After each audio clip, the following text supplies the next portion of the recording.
Entrándole a los temas, muchísimas gracias por acompañarnos esta mañana en el estudio Despierta, los coordinadores parlamentarios en la Cámara de Diputados. Gracias, Mario Delgado Juárez, con Carlos Romero Hicks. Buen día. Muy buenos días. Primer trimestre del año, el más violento desde que se tiene registro en la historia de México. ¿Esto es culpa del presidente López Obrador? ¿Cómo la ven ustedes? Principalmente sí, aunque también hay que llamar a los gobernadores y a los alcaldes, porque los delitos de mayor impacto son federales. El robo a combustible, el asalto a los autotransportes, la delincuencia organizada, todo el tema de la droga es principalmente ¿No es una herencia? Federal. Hay que mirar el pasado para aprender, pero el pasado no es un domicilio estacionado. Ahora ya tenemos instrumentos y el Congreso mexicano está proveyendo la Guardia Nacional. Se reformó el artículo 19 para la prisión preventiva oficiosa, se puso la extinción de dominio. No busquemos excusas, busquemos resultados. Y para que la seguridad funcione necesitamos primero una estrategia nacional que no existe porque no está acompañada suficientemente por la parte local. Segundo, hay que rediseñar instituciones. Tercero, garantizar que todas las personas pasen las pruebas de confianza.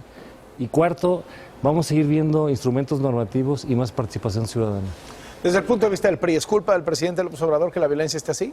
Hay corresponsabilidad de los tres órdenes de gobierno y por supuesto que a partir del 1 de diciembre el presidente de la República se llama Andrés Manuel López Obrador. ¿No es herencia de Peña Nieto, de cómo lo venían trayendo? Digamos que es un proceso, digamos que hay una realidad en este país que hay que enfrentarla, pero cuando tú ya ejerces la responsabilidad y tienes el cargo, lo enfrentas, lo asumes, decides y corres riesgos.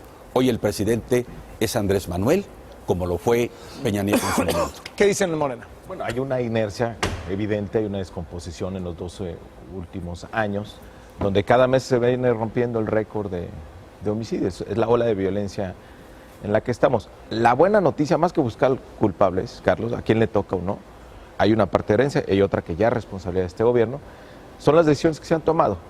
No funcionó el modelo que teníamos en los últimos años, ya se tomó una decisión, tuvimos el apoyo de los partidos políticos para cambiar la Constitución, crear la Guardia Nacional, ya empieza a desplegarse la Guardia Nacional y ahí tenemos esperanzas de que va a haber resultados diferentes. Ahora, en campaña decían que desde el minuto 1 se iba a sentir la diferencia, han pasado ya más de 100 días y la cosa está peor, y ya con estos instrumentos lo que dice la oposición es, pues ya tendría que sentirse algo. No, desde el minuto 1 ya se tomaron decisiones diferentes. Es decir, ya el presidente de la República se atrevió a plantear desde la Constitución una policía con carácter nacional, con las facultades y posibilidades de enfrentar el fenómeno delictivo. Creo que se está en vías de poner orden en esta materia a través de la Guardia. Ya tenemos los primeros despliegues de la Guardia en Minatitlán y tendrá que ir mejorando necesariamente, además de la inversión social que está haciendo el gobierno de la República. Hay mucho que trabajar y sin duda es la principal preocupación de la ciudadanía. No busquemos excusas, busquemos soluciones y busquemos resultados. Sí, hay una inercia, pero esa inercia no solamente no se contuvo, sino que se incrementó. Y esa es la realidad. Busquemos una solución y reitero, es un tema donde hay corresponsables en los estados, en los municipios y por supuesto en el gobierno federal. ¿Corresponsables? Sí, totalmente. O sea, presidentes municipales, policías estatales, un pendiente que tenemos que no resuelve la Guardia Nacional son las policías estatales y municipales.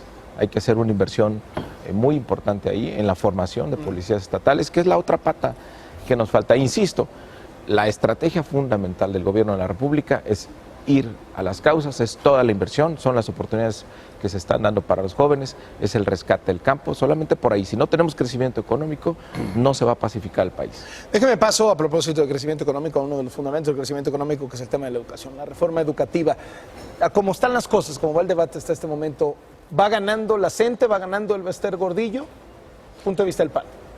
Hay que hablar con la verdad y en esto hemos construido y quiero reconocer las grandes aportaciones de todos. Primero, esta no es una abrogación de la reforma educativa, es una segunda generación de reformas que profundiza y amplía aspectos muy importantes. No derogó el presidente la reforma educativa porque esa era la promesa de campaña. Abrogar significa borrar prácticamente todo y no es eso. ¿Cuánto dejó? ¿Qué porcentaje dejó? Más de la mitad, porque no se requería. Es que se habla con mucha simulación. Hoy estamos frente a una segunda generación de reformas, pero también frente a grandes riesgos. Y el riesgo es que en las leyes secundarias existan circunstancias inapropiadas. A partir de la promulgación, si llegamos al momento, habrá 120 días. Y en 120 días, ese memorándum impresentable puede regalar plazas, reinstalar personas que habían sido despedidas. Vamos a poner el ejemplo. Si el 5 de mayo se promulga la reforma, hacia el 5 de septiembre tienen que estar los cambios a la Ley General de Educación, a la nueva ley del instituto que va a sustituir al de evaluación educativa y la ley especial para el servicio profesional docente. Y aquí es muy importante que no caigamos en las trampas. Y esa trampa, Mario, René, es que no haya el escalafón ciego, que no haya las comisiones mixtas, sino que sean en verdad concursos, que se hable de cara y de frente al país, porque nuestro presidente lamentablemente estuvo secuestrado 3 semanas por la coordinadora. El objetivo fundamental es el interés superior de la niñez. Los derechos laborales se tienen que armonizar y estos grupos beligerantes han aprendido mala lección, tomar las calles, dejar de ir a trabajar. ¿Están secuestrados? ¿Ganó en esta discusión la CENTE? No, fue una decisión política del gobierno y nosotros la acompañamos, de que en este acuerdo, además de las distintas fuerzas políticas, tiene que entrar el magisterio. Pues fue lo que ocurrió en 2013.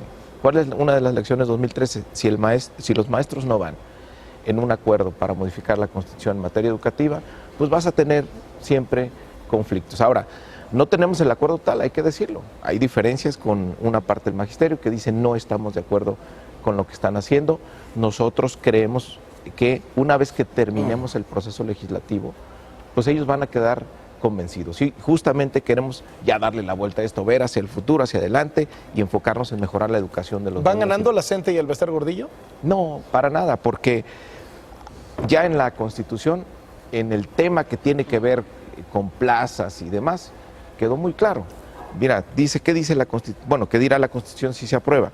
Que la admisión, promoción y reconocimiento estará sujeto a procesos de selección en igualdad de condiciones, públicos, transparentes, equitativos, hay un imparciales. lapso ahí donde pueden pasar cosas, 120 días. No, porque tienes bases constitucionales muy claras para hacer las leyes secundarias y que no caigas en el pasado, en la negociación de plazas en lo oscurito. Eso genera corrupción.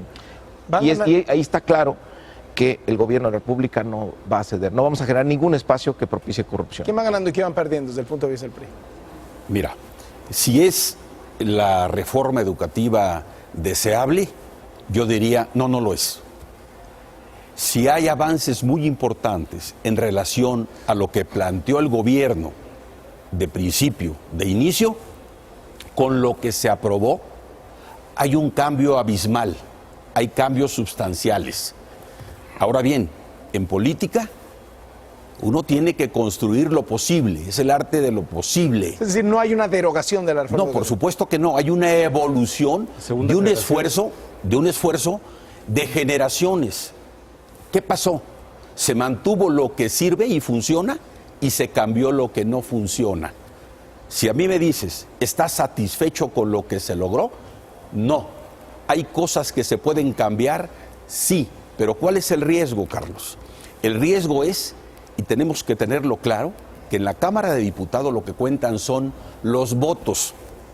Entonces, si construimos un acuerdo, las fuerzas políticas, para ir haciendo modificaciones, adecuaciones, mejoras a la reforma o a la iniciativa que plantea el gobierno y se logra avanzar importantemente en varios aspectos, cuando uno tiene enfrente el tablero y no tienes los votos, decides entre dos opciones.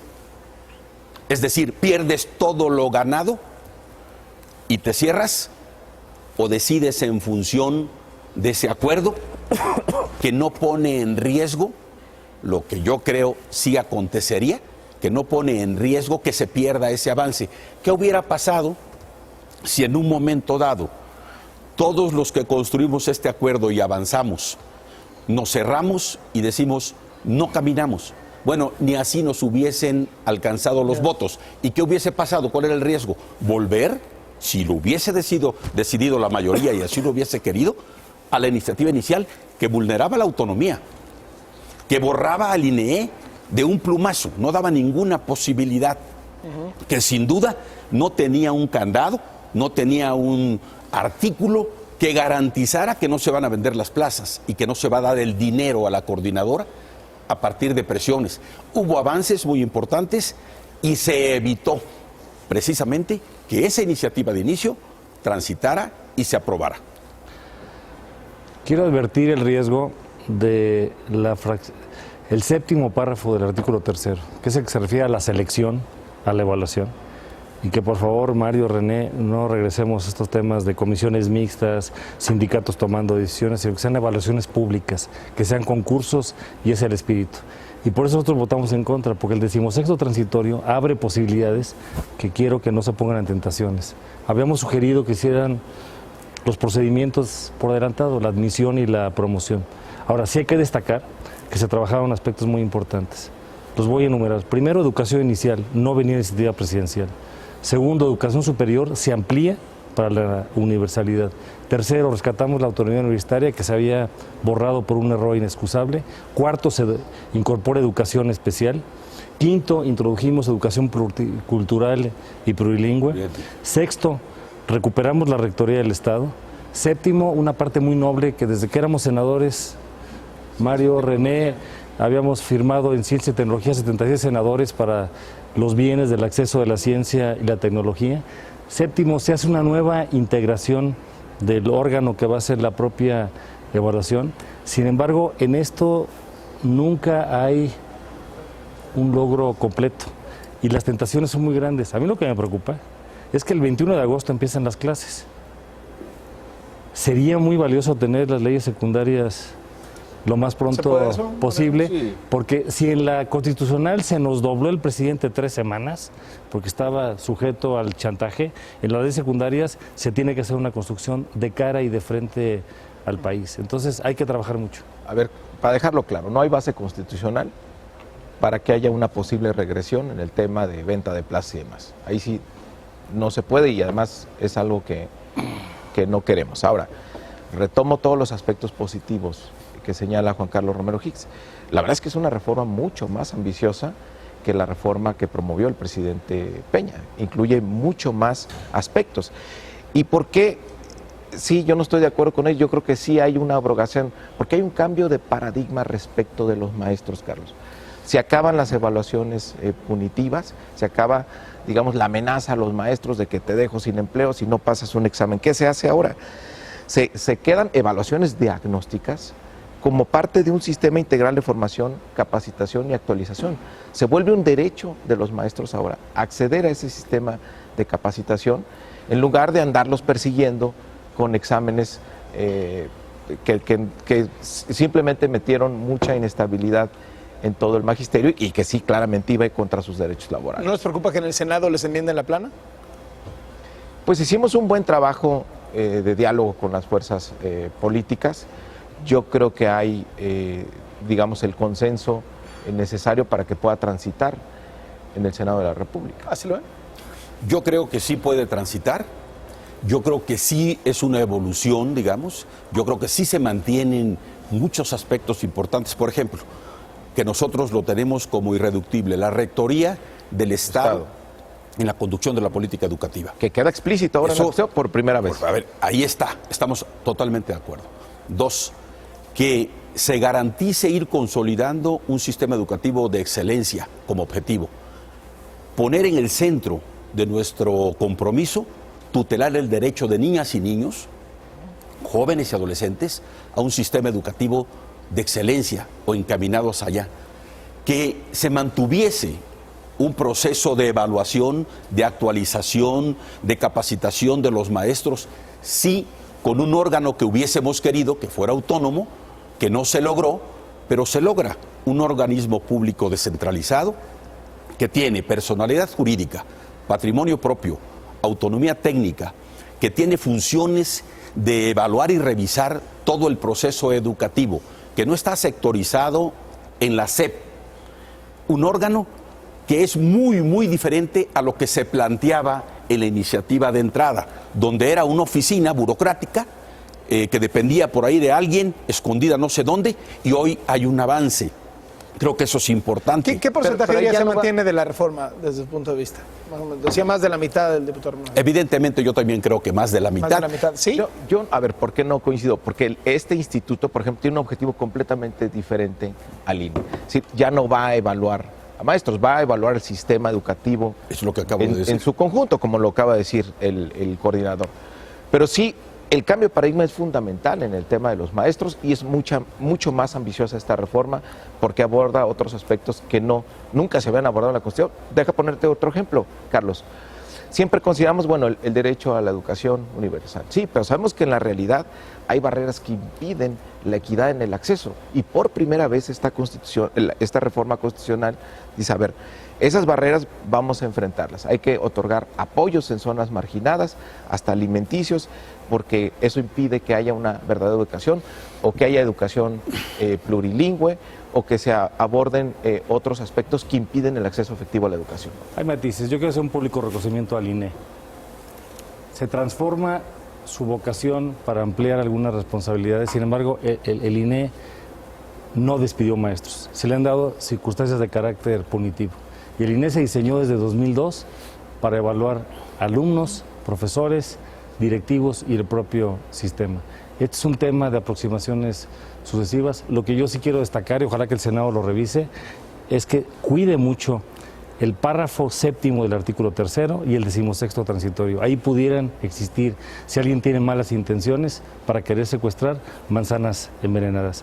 Y también lo digo con mucho sentido de responsabilidad. La coordinadora representa una pequeña parte del país. Son 61 secciones sindicales y quiero diferenciar al maestro de la estructura sindical clientelar, corrupta y corruptora en algunos casos. Al maestro que con polvo, sudor y lágrimas hace un gran trabajo todos los días y sobre todo recordar que el valor de mayor jerarquía es el interés superior de la niñez y a ello nos debemos.